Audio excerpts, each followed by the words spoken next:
Nicholas Reed stepped into the corner store for a bottle of water. He didn't expect to walk out with 3 starving little girls, a broken past he couldn't ignore, and the beginning of the only story that would ever truly matter. The line at the small corner grocery store moved slowly, but Nicholas Reed didn't mind. It was a cold, gray afternoon, the kind where the sky pressed low over the city, and even the air felt heavy. He had stepped away from a boardroom meeting to clear his head, choosing to walk rather than have his driver take him back to the office. With his dark hair slightly tousled from the wind and his sharp blue eyes scanning the shelves, he looked like any other customer. No one there knew he was a millionaire CEO, the mind behind one of the country's largest logistics empires. To them, he was just another tall man with a quiet expression and bottled water in his hand. That's when he heard it, a small, uncertain voice near the checkout counter. He turned his head slightly and saw them, 3 little girls standing on tiptoe, trying to place a loaf of bread on the counter.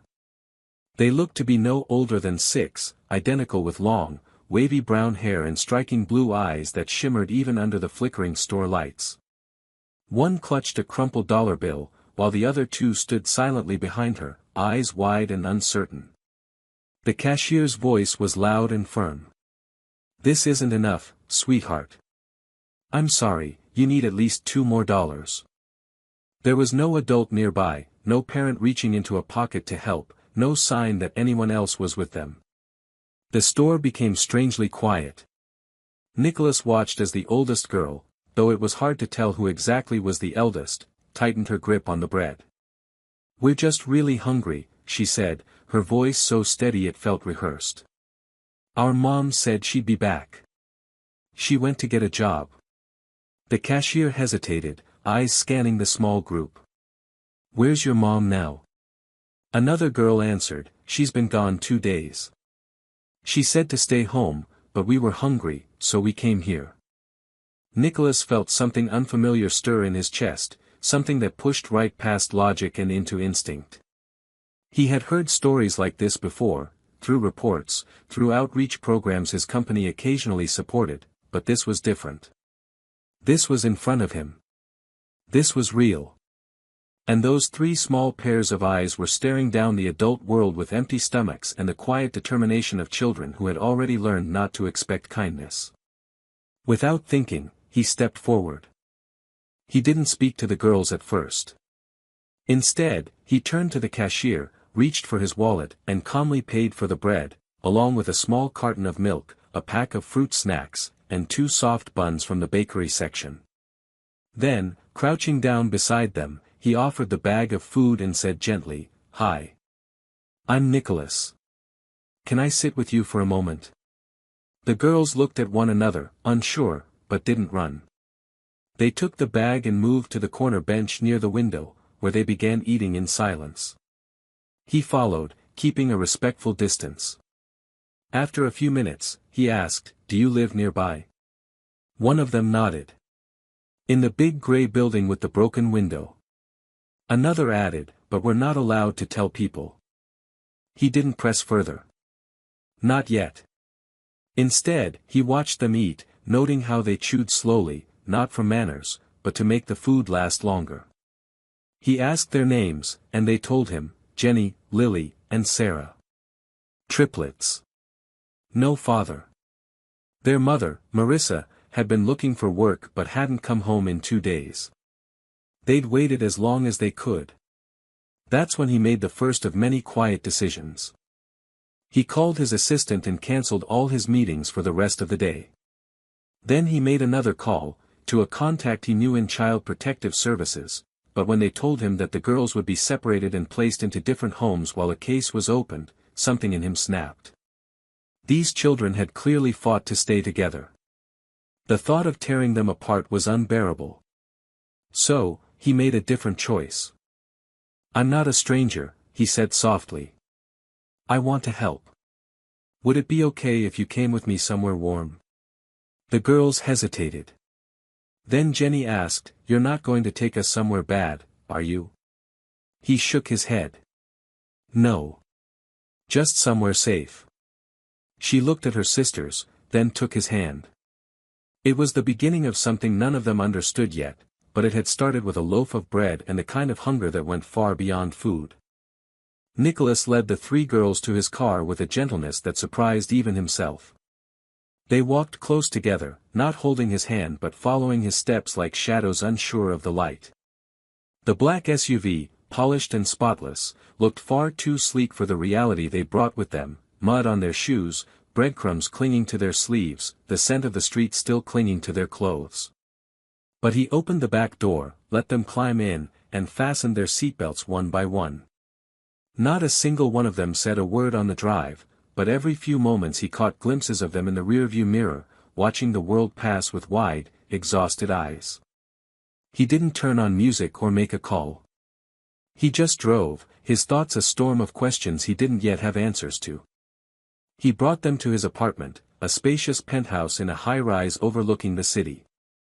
It was a place of glass, steel, and silence, filled with clean surfaces and expensive furniture, but as he opened the door for them, he realized just how sterile it truly was. The girls stepped in cautiously, pausing just past the threshold. Sarah took off her shoes without being asked. Lily clutched the bag of food. Jenny was the first to speak. "This place is too shiny," she said, not as a complaint but a fact. Nicholas smiled faintly. "It's just a place. You make it something more." He led them to the kitchen, where he poured them warm cocoa and sliced apples. He watched as they drank slowly, politely, even though he could tell they were still hungry. He told them they could eat as much as they wanted, and only then did they begin to eat freely. He pulled out a blanket and laid it on the couch, letting them sit wherever they liked. After a while, he sat down on the rug beside them and asked gently, "Can you tell me more about your mom?" Jenny did most of the talking. "Her name is Marissa. She used to work in a hotel but they said they didn't need her anymore. We lived in a basement, but when the landlord saw we didn't have money, he told her to leave. She said she'd find something, that we should be brave and wait. We waited 2 nights. Then we got scared." Nicholas listened closely. Every detail made the knot in his chest tighten. He had heard stories like this before, in quarterly reports and donation requests, but never like this, never in his living room, never looking into the eyes of the children who had lived it. He didn't say anything right away. Instead, he made another silent decision. After the girls had bathed, he showed them how the faucet worked and let them choose from oversized shirts of his to sleep in. He called a private investigator he trusted. He gave him everything he knew: the mother's name, the area they'd been living in, her last job. "Find her," he said simply. "No matter what." He made up 3 beds that night in the guest room using the spare linens and pillows. The girls didn't protest or cry. They just curled up together on the same mattress, one large comforter covering all of them, holding each other like they had for every night they could remember. He watched from the doorway for a moment, unsure if he had overstepped something or not done enough. But then Lily looked up and said softly, "Can we stay here for now?" And he answered without hesitation, "As long as you need." That night, Nicholas didn't sleep.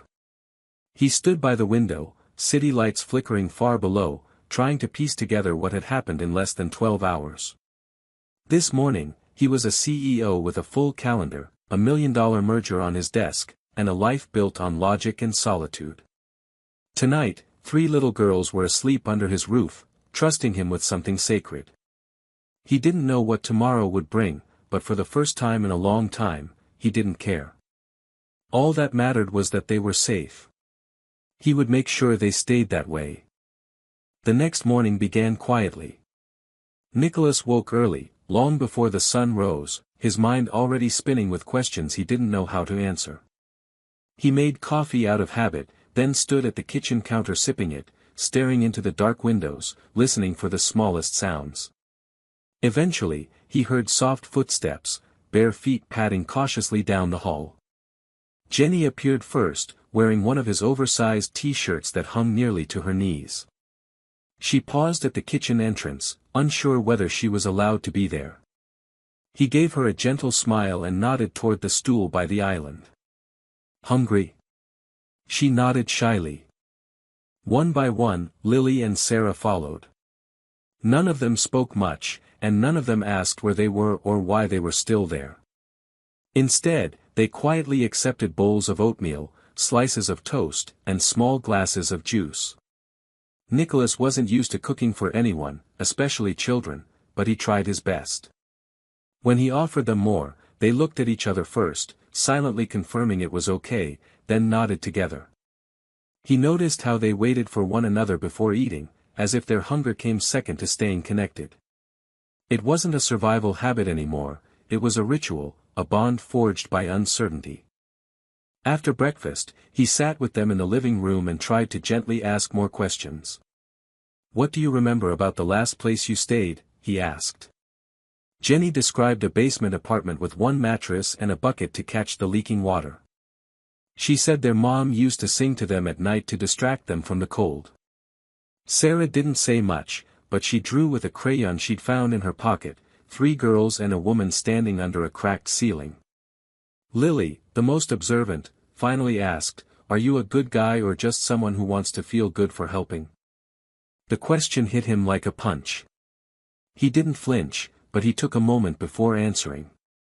"I don't want anything in return," he said. "But I do want you to feel safe." Lily nodded and kept coloring. By mid-morning, he had arranged for one of his assistants to bring by some clothes, blankets, and art supplies. He didn't want the girls to feel like visitors. He wanted them to have a sense that this place, for now, could belong to them too. He watched as they explored the apartment with quiet curiosity, peeking into rooms, tapping their fingers along the glass windows, testing out the buttons on the TV remote.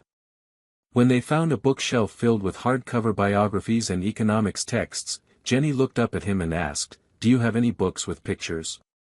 He laughed for the first time in days. "Not yet, but I will." Later that day, he received a call from the private investigator. Marissa Brooks had still not been located, but they had found the basement unit the girls had described. It had been boarded up after the building was condemned. Neighbors said the woman had been looking pale and sick, possibly malnourished. One mentioned seeing her faint on a sidewalk near a bus station 3 days ago. Nicholas felt the weight of that image like a brick in his chest. A woman collapsing while her daughters waited, starving. He asked the investigator to widen the search to local clinics and hospitals and update him every 2 hours. As the sun dipped lower, the apartment changed again. Nicholas ordered food, simple pasta, garlic bread, and salad, and they all ate at the dining table together. The girls were still quiet, but their eyes looked brighter. When Sarah spilled a bit of juice, she flinched, as if expecting to be yelled at. Nicholas calmly handed her a napkin. "Happens to me all the time," he said.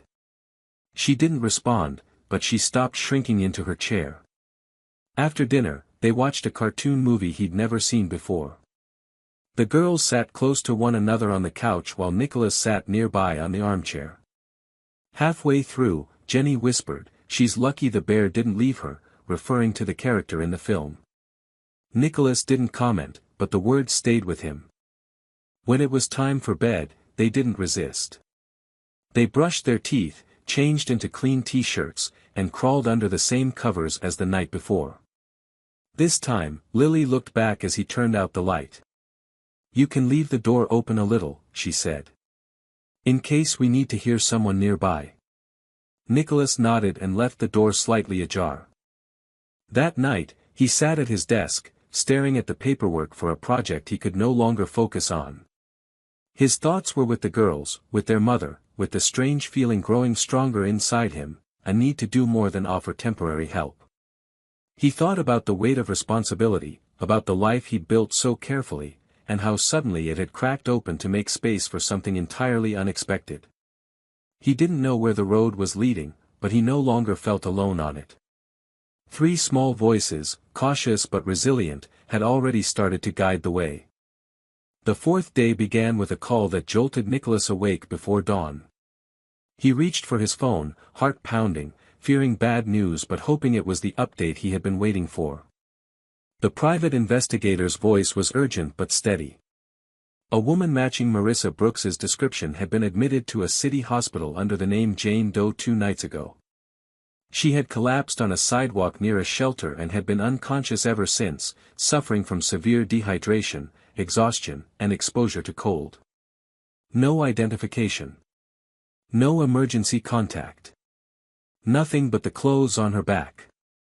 Nicholas thanked him, dressed quickly, and left a note for the girls, telling them he'd be back soon and that everything was okay. At the hospital, the fluorescent lights buzzed faintly overhead as he was led through a long corridor by a nurse. The woman in the hospital bed looked fragile, her hair tangled and her skin pale, but Nicholas recognized her from the photograph the girls had drawn.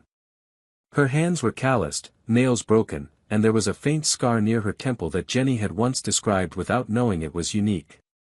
A doctor explained that she had likely been on the streets for several days without food or rest. Her vitals were stable now, but it would take time for her to fully recover. Nicholas sat by her side for an hour, just watching her breathe.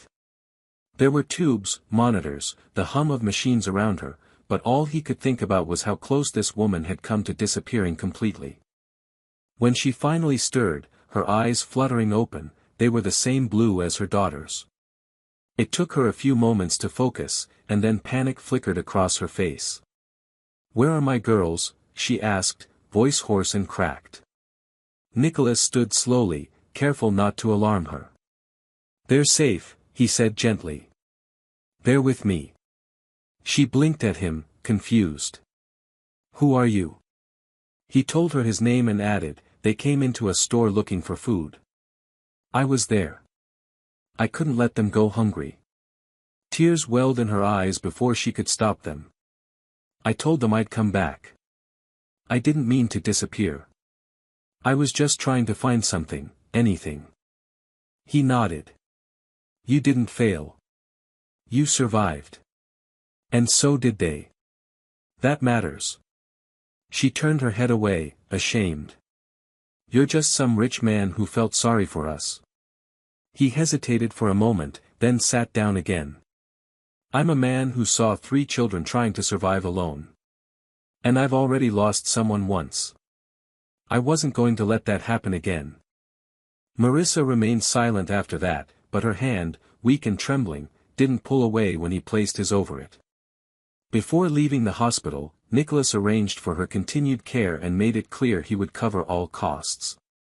He also left his contact information with the staff and asked them to notify him the moment she was strong enough for visitors. On the way home, his thoughts were a chaotic swirl of emotion, anger at how easily people like her slipped through the cracks, grief for all the things she and her daughters had endured, and something else he hadn't dared name yet. Back at the apartment, the girls ran to him when he walked in, their voices overlapping as they asked where he'd gone. He knelt down, arms around all 3 of them, and whispered, "I found your mom." They froze. "Is she okay?" asked Jenny, eyes wide. "She's alive," Nicholas said, brushing a strand of hair from her face. "She's in the hospital, and she's going to get better." The girls didn't speak for a moment, but then Lily broke into tears, quiet, relieved sobs that Nicholas gently held her through. That evening, the air in the apartment felt different.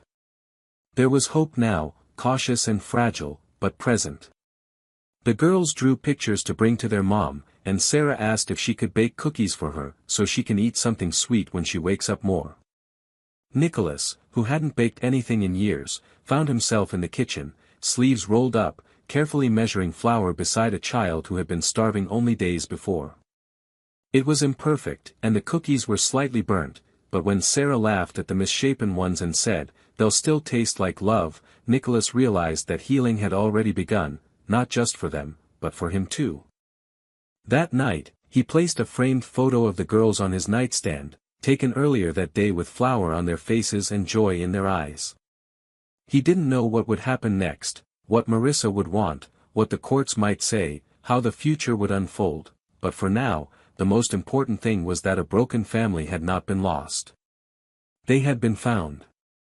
The 5th day brought with it a kind of stillness that felt like the world was holding its breath. Nicholas had promised the girls they could visit their mother, and from the moment they woke up, they were restless with anticipation. He dressed them carefully, helping button small cardigans and brushing their soft curls back with the same precision he used to prepare for board meetings. But today felt more important than any meeting he'd ever attended. As they stepped into the car, each girl clutching something for Marissa, Jenny had her drawing, Lily brought a flower she'd picked from a sidewalk pot, and Sarah held the slightly misshapen cookies from the night before. Nicholas felt a weight in his chest he didn't know how to describe. At the hospital, the girls hesitated as they reached the door of the room. Through the small window, they could see their mother sitting up, her eyes tired but brighter, hands folded neatly in her lap. It was Lily who finally stepped forward and turned the handle. The door opened with a quiet creak, and for a moment, no one spoke. Marissa's eyes welled with tears the second she saw them. Her arms were too weak to hold them all at once, but they didn't care. The girls rushed forward and clung to her, pressing their faces into her chest, whispering, "We missed you," over and over again. Marissa stroked their hair, whispering apologies between sobs. "I tried. I really tried. I just wanted to keep you safe." Nicholas stood at the door, watching, letting the moment be theirs. When Marissa finally looked up at him, her expression was soft, almost unsure. "Thank you," she said. "For everything." He shook his head gently. "They're the ones who gave me more than I could have imagined." The nurses gave them time alone, and Nicholas stepped outside to give the family space. As he sat in the waiting room, he found himself remembering moments from his past, his own daughter's laughter before the accident, the hollow silence of losing her, the way he'd shut the world out afterward, burying himself in numbers and control. He had believed that grief would harden him forever, that compassion was something reserved for people with fewer wounds. And yet, here he was, holding coloring books in a hospital bag, waiting for 3 little girls and their mother who had quietly reshaped his life in the span of a few days. After an hour, the girls came out, each one smiling, cheeks tear-streaked but glowing. "Mom says she's going to get strong again," Jenny said, holding Nicholas's hand. "She wants to come home," Sarah added. "But only if it's okay," Lily finished, her voice cautious. Nicholas knelt in front of them, looked into each of their eyes, and said, "She's your mom.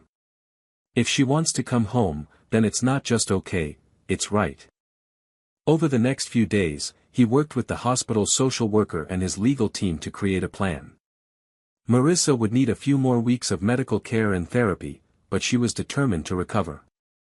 Nicholas offered her a room in his apartment when she was discharged, not as charity but as a transition, a way to rebuild without tearing the family apart again. Marissa initially refused. She was proud, deeply ashamed of her past failures, but eventually, she looked at her daughters and said yes, not for herself, but for them. Meanwhile, Nicholas rearranged his schedule to stay home more. He transformed his guest room into something warm and welcoming, bought books with pictures, and even set up a small desk for schoolwork. The girls began to settle in, their laughter growing louder each day. He enrolled them in a nearby school, accompanied them on their first day, and stood at the gate until they turned and waved goodbye. That evening, as he returned home to find Marissa sketching out a list of things she wanted to do once she regained full strength, find work, take parenting classes, volunteer, he realized this wasn't just about helping anymore. This was about building something new. A different kind of family, one made not by blood or obligation, but by choice, by timing, by a shared understanding of loss and hope. As night fell, the apartment felt fuller than ever. The girls were asleep, curled up with stuffed animals Nicholas had picked out, the city glowing softly outside the windows. Marissa sat on the couch, a warm blanket around her shoulders, looking at a framed photo the girls had given her, Nicholas standing behind them, all 3 girls beaming. "They call you Dad sometimes," she said quietly. Nicholas looked at her and nodded. "Only when they mean it." There was no more denying it. He was no longer just the man who happened to be at the store that day. He was someone they trusted, someone they leaned on. And as he looked around the room, at the life that had begun in chaos but was slowly knitting itself into something whole, he knew he didn't want to go back to the way things were before. Not ever. The sixth chapter of their story unfolded in the soft rhythm of ordinary days slowly becoming extraordinary. With Marissa now out of the hospital and staying at Nicholas's apartment, a strange but beautiful sense of routine began to emerge. It was not without its difficulties. After all, healing was never linear, but the apartment that once echoed with cold silence now rang with footsteps, laughter, and quiet voices whispering in the early morning light. Each day began with the same ritual. Nicholas, once a man whose mornings were dictated by financial briefings and strict schedules, now woke to the sounds of cereal being poured into bowls, Marissa humming softly in the kitchen, and the girls chattering about dreams or cartoons. He had never imagined a life where his first task of the day would be helping 3 6-year-olds find their socks, but it had become his new normal. And strangely, he had never felt more grounded. Even Marissa, whose body still bore the weight of exhaustion and trauma, began to regain her strength. She helped with breakfast, tidied up, and slowly started stepping outside for short walks. She didn't smile all the time, but when she did, it reached her eyes, and Nicholas noticed every time. The girls, now attending school, came home each afternoon bursting with stories about classmates, colors they'd discovered, and teachers they liked or didn't like. Nicholas listened with genuine interest, setting his phone aside, sometimes canceling meetings just to be fully present. His staff noticed the change. The once intimidating CEO who used to measure time in dollars now excused himself from board calls because Sarah forgot her lunchbox or Lily's science fair is tomorrow. At first, his inner circle assumed he was having a breakdown, or a crisis. But the truth was much simpler: he was becoming someone new. Or perhaps someone he had forgotten how to be. Despite the small victories, Marissa still struggled.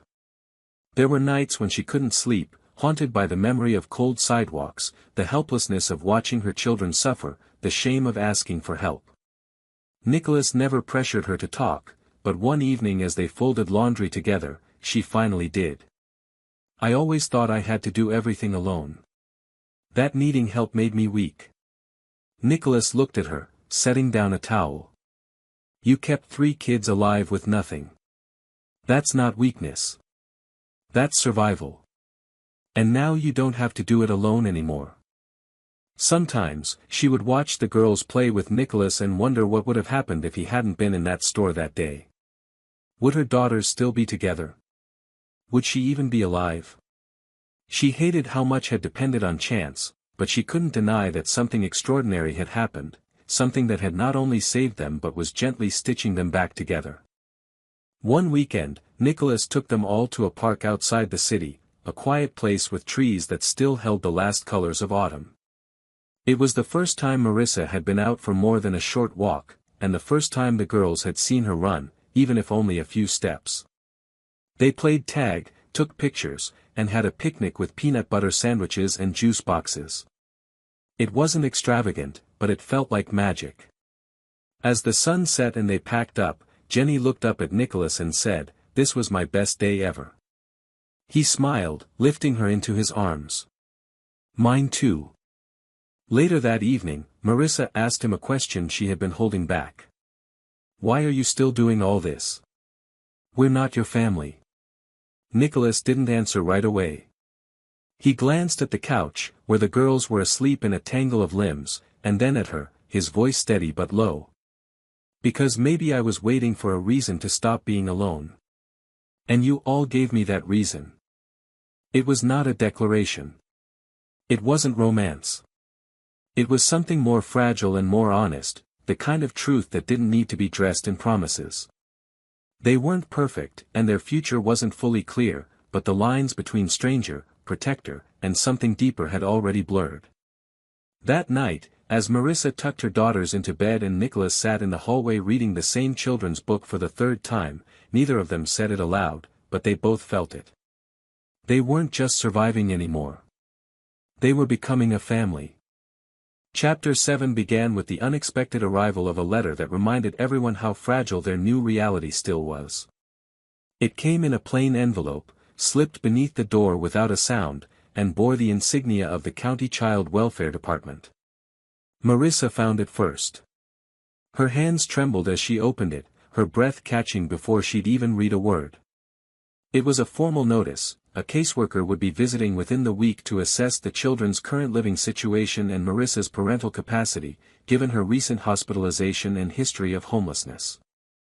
Though the letter was routine procedure, it felt like a storm cloud gathering above everything they had built. When Nicholas came home that evening, Marissa handed him the letter without saying anything. He read it once, then again, slower, his jaw tightening. She watched his face, bracing herself for disappointment, for frustration, maybe even regret. But instead, he folded the paper calmly and said, "We'll be ready." It was the first time she realized that he didn't see this as her battle alone. Over the next few days, they prepared, not just for the visit, but for what it meant. Marissa met with the therapist Nicholas had found for her, something she'd avoided for weeks, finally willing to confront the guilt she had buried so deeply. She talked about the nights she spent hiding with the girls in subway stations, the job interviews she never got to finish, the quiet terror of knowing she was running out of time and options. Her therapist reminded her that surviving wasn't failure, it was proof she never stopped trying. Nicholas, meanwhile, worked with his legal team to ensure that if anything went wrong, the girls would not be taken away. He had started the process of becoming their legal guardian, with Marissa's full consent. She had made that decision not because she wanted to give up her role, but because she finally understood what partnership meant. He wasn't replacing her. He was standing beside her. The night before the visit, the apartment was spotless, but the air was tight with tension. The girls didn't fully understand what was happening, but they could sense the unease. Nicholas sat down with them and explained as gently as he could. "Someone is coming to make sure you're safe and happy here," he said. "It's their job to ask questions. All you have to do is be honest. You don't have to say anything special, just the truth." Jenny asked, "Will they take us away?" He looked her straight in the eye and said, "I won't let that happen."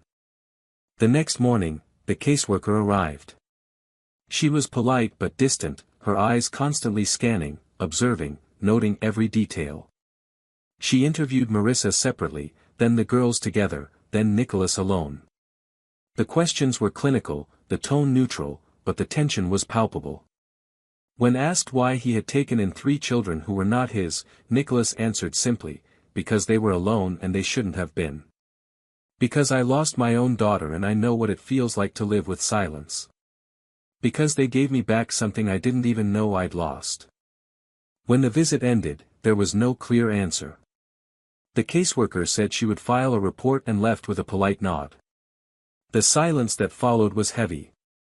Marissa sat on the couch, the girls curled beside her, and Nicholas stood by the window, watching the city stretch into the afternoon. Hours passed, but no one could settle. It wasn't until Sarah climbed into his lap and whispered, "Did we do good?" that the heaviness finally broke. He held her tightly and said, "You did more than good. You were brave."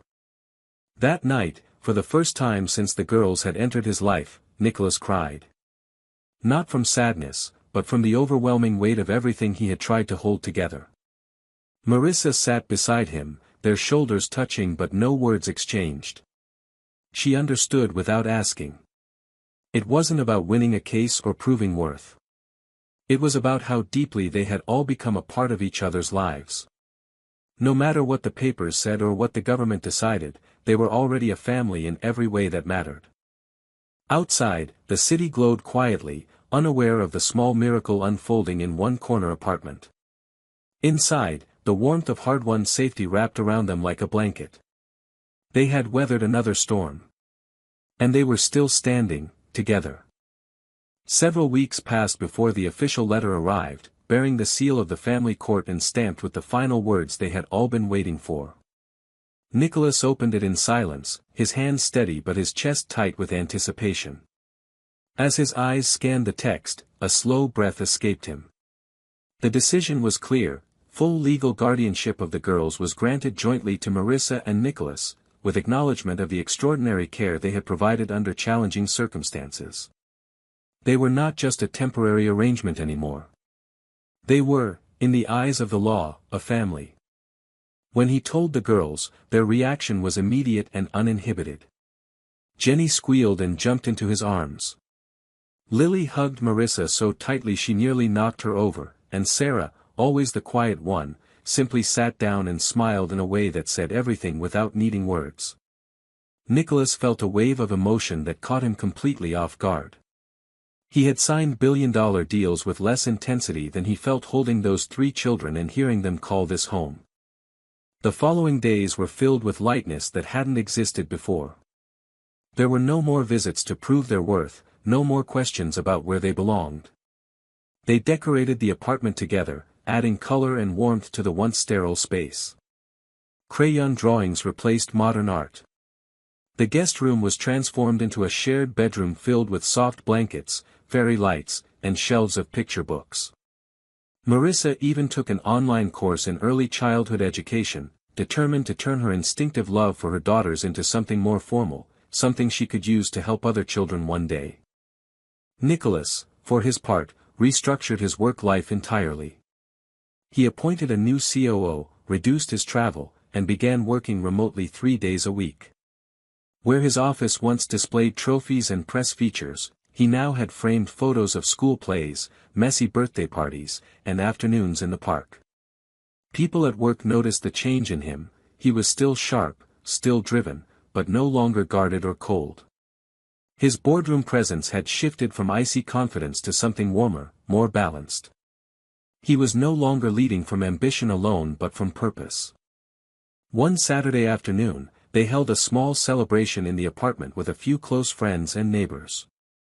It wasn't grand, but it was sincere. The girls wore matching dresses in soft pastels, each of them beaming with pride. Marissa made cupcakes from scratch, and Nicholas, surprisingly, helped without setting off the smoke alarm this time. They played games, told stories, and laughed freely. At one point, Jenny stood on a chair and raised a paper crown over Nicholas's head, declaring him the best backup dad in the world, which quickly earned a chorus of cheers from the other 2. Later that night, when the guests had gone and the apartment was quiet again, Marissa found Nicholas on the balcony, looking out over the city. She stood beside him, arms folded, the wind gently tugging at her hair. "You saved us," she said. He shook his head, looking at her with steady eyes. "No. You just needed someone to stand still long enough for you to catch your breath. You did the rest." She didn't argue. Instead, she took his hand, and for a long moment, they just stood there in the quiet comfort of what they had become. Inside, the girls had fallen asleep in a tangle of limbs and blankets on the couch. Nicholas walked over, carefully lifted each of them, and carried them to bed. As he tucked the last blanket around Sarah, she stirred just enough to whisper, "I knew you were magic." He smiled, brushing her hair back gently. "No, sweetheart. You were." That night, as he turned out the lights and closed their bedroom door halfway, just enough to let in a little light, just as they liked it, he realized something he hadn't been able to name until now. For all the pain, for all the loss, for all the uncertainty, this wasn't just a story of rescue. It was a story of return. Of coming back to life. Of rebuilding from almost nothing and creating something real. They weren't just surviving anymore. They were living. And in the quiet glow of that truth, Nicholas finally let go of everything that used to define him and held on, instead, to what he had found, a home. In my view, the ending of this story is not just heartwarming, it's transformative. It shows that love, trust, and healing can grow in the most unexpected places, even between people who were complete strangers just days earlier. What began as a simple act of kindness turned into a redefinition of what it means to be a family. Nicholas, a man once consumed by loss and isolation, opened his heart in the most human way possible, not with grand gestures, but by showing up day after day, by choosing them. Marissa, a mother broken by circumstance, rose again not as a victim but as a fierce and steady force for her children. And the girls, with their quiet resilience, reminded everyone around them that sometimes, hope arrives in the form of small hands and big hearts. This was never a fairy tale. It was raw, painful, and real. But that's what makes the ending so powerful. It proves that the most lasting miracles aren't the ones that fall from the sky, they're the ones we build, brick by brick, through courage, compassion, and the decision to believe in each other.